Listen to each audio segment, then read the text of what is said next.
We want to start things off with your morning commute. Could be a little tricky out there this morning. The roads are wet and temperatures, Brett, are at or in some cases below freezing. Yeah, Jaja, we kind of warned about this starting yesterday morning, and we knew the roadways would be wet this morning. The temperatures would be below freezing. Gary reiterated that last night. Now this morning, it's all kind of playing out that way, unfortunately, as we expected. Live ESP radar is clear. These temperatures under the clear skies continue to fall. We're down to 31 at the airport, 29 now in Lawrence, 30 at Topeka, 32 still over in Lee Summit, and 36 out at Sedalia. So we need to watch the roadways, especially up in Platte County is where we're hearing most of the problems this morning. Hilton President Hotel Skyview, you can see the streets look shiny. That means they're still wet, and so icy patches could develop. Here's the forecast today. We're clear at 7 a.m., 30 degrees. Noon, we're up to 40.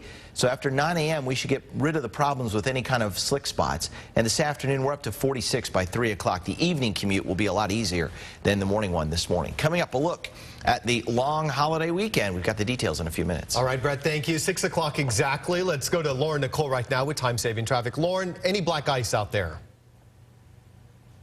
Mentioned earlier in Platte, if you live near 45 Highway at Farley, a lot of sign-offs this morning near that 45 Highway at Farley, also near 45 Highway at Snow Creek.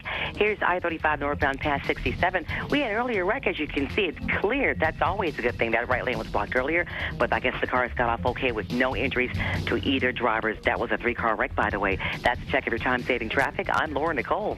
All right, Lauren, thank you. Freezing temperatures are causing some roads across the area to become slick. Lindsay Shively is live out driving around. She joins us on Skype with more. Lindsay, is this a serious situation, or are there patches that you've come across? What's the latest? Hi, Curtis. As far as we can tell, it doesn't seem to be too widespread. Here's what's happening. This isn't from precipitation happening right now, obviously.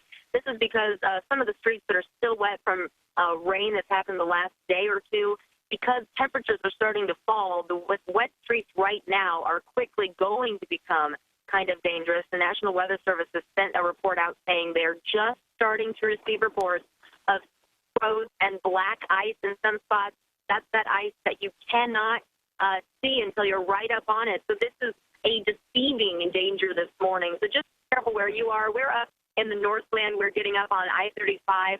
We're going to be covering the roads all morning to try to find those spots for you and let you know where they are. There have been a few accidents around the metro this morning. One of them in Olathe that we know is weather-related. The others, we have not heard whether they are or not. So we'll be on this, and we'll stay to make sure your drive to work and school is safe this morning. We're live, Lindsay Shively, NBC Action News Today. All right, Lindsay, thank you. We do know that Platte County is having some issues up in Weston, and be careful out there with bridges and overpasses. They will freeze first.